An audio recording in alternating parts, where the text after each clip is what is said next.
मैं जो बोलता हूं, जिन लोगों के बारे में बोलता हूं, बड़ा सोच कर संभल कर बोलता हूं। अब लोग क्या करेंगे? जाएंगे न्यायपालिका के पास। न्यायपालिका क्या करेगी? न्यायपालिका तो गुलाम बनी हुई है। न्यायपालिका अलग नशा करके बैठी हुई है, अलग लेवल उसका मौज चल रहा है। विष्णु तिवारी के ऊपर जब झूठा रेप केस हुआ, 20 साल जेल में रहा, बाहर निकला, तो उस जज पर, उस वकील पर क्या कार्रवाई हुई? अच्छा, लोअर कोर्ट का जज अगर किसी व्यक्ति को दोषी करार दे और हाई कोर्ट का जज अगर उसको निर्दोष करार दे, या हाई कोर्ट वाले दोषी कह दें और सुप्रीम कोर्ट वाले निर्दोष कह दें, उस स्थिति में जो व्यक्ति निर्दोष है उसको ये अधिकार मिलना चाहिए कि जिस प्रशासन ने उसकी चार्जशीट बनाई, जिसने सबूत प्रस्तुत किए, वो वकील, वो जज, सबों को क्या दंड मिलना चाहिए, वो निर्दोष तय करेगा। सुप्रीम कोर्ट में निर्दोष साबित हो गया, तुरंत हाई कोर्ट के उस जज को पकड़ कर लाया जाए, उसके चेंबर से कॉलर पकड़कर बोला जाए कि अंधा था क्या रे तू, कि तुम्हारा सुप्रीम कोर्ट का सीनियर अंधा है। सेम सबूत, सेम एविडेंस पर तुम कहते हो मैं दोषी हूं, वो कहता है मैं निर्दोष हूं, तो कम से कम किसी एक को तो गलत मानोगे, और जो गलत है, जिसके कारण मेरा जीवन बर्बाद हो रहा था, उसको क्या दंड मिलेगा? इन लोगों ने, गिरोह ने स्वयं को न्याय का ठेकेदार तो बना दिया, अन्याय करने पर हमें क्या दंड मिलेगा, इसकी कोई व्यवस्था नहीं बनाई। क्योंकि जिस दिन ये व्यवस्था बनेगी ना, सड़क पर जूते मार मार कर इनका अपान से लेकर मुखमंडल तक लाल कर दिया जाएगा। 21 जजों ने अभी 4 दिन पहले, 2 दिन पहले कोई चिट्ठी लिखी है चंद्रचूड़ को। माए बाप, जनता बहुत गाली दे रही है, माए बाप, न्यायपालिका की अवमानना हो रही है, माए बाप, न्यायपालिका का भरोसा जनता से उठ रहा है, जनता अफवाह उड़ा रही है, माए बाप, तुम्हारे कुकर्म ऐसे है, अफवाह उड़ाने की आवश्यकता है। ये दहिहाड़ी की ऊंचाई नापने के लिए इन नालायकों के पास समय है, लेकिन बंगाल में जो मर रहे हैं हिंदू, उनकी शिकायत लिखने तक के लिए समय नहीं इन धूर्तों के पास। ये स्वयं को लॉर्ड समझ बैठे हैं, सच में ये लॉर्ड बने घूम रहे हैं। तुम जिसको अपना रक्षक समझ रहे हो वो तुम्हारा भक्षक है। तुम अगर जज के पास जा रहे हो शिकायत लेकर कि सर हमको बहुत मारा जा रहा है, प्रताड़ित किया जा रहा है, वो प्रशासन के पास जा रहे हो कि तुम सर हमको बहुत मारा जा रहा है, प्रताड़ित किया जा रहा है, वो तुम्हारी शिकायत नहीं लिख रहा, उन दुष्टों का दमन नहीं कर रहा, तो तुम्हारा पहला कर्तव्य बनना चाहिए कि उस जज को, उस प्रशासन को समाप्त करो। क्यों?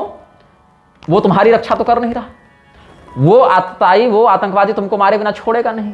उसका कमीशन सेट है, थाना में भी उसका कमीशन पहुंच रहा है, जज साहब के पास भी पहुंच रहा है, कमिश्नर साहब भी कमीशन लेकर बैठे हुए हैं।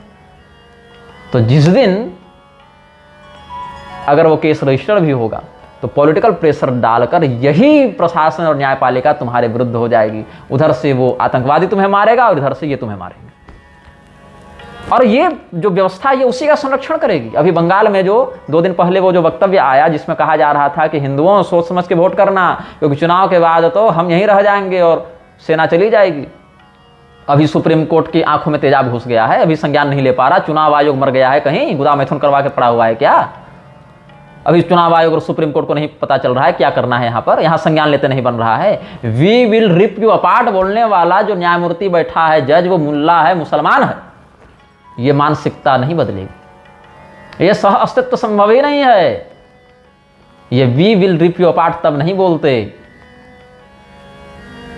जब बंगाल के हिंदू, केरल के हिंदू, कश्मीर के हिंदू जब हाथ जोड़कर आंखों में आंसू लेकर आशा की किरण के साथ इनके सामने प्रस्तुत होते हैं, तब ये we will rip you apart नहीं बोलते उन आतंकवादियों को कि अरे खबरदार जो तुमने ऐसा गलत काम किया मैं तुम्हें चीर कर रख दूंगा। नहीं, ये तुम्हें बोलेंगे क्योंकि जानते हैं कि तुम्हारे हृदय में इनके प्रति भय है। पहले इसको दूर करो। ये कोई न्याय देने नहीं बैठे हैं, ये दलाल बैठे हैं।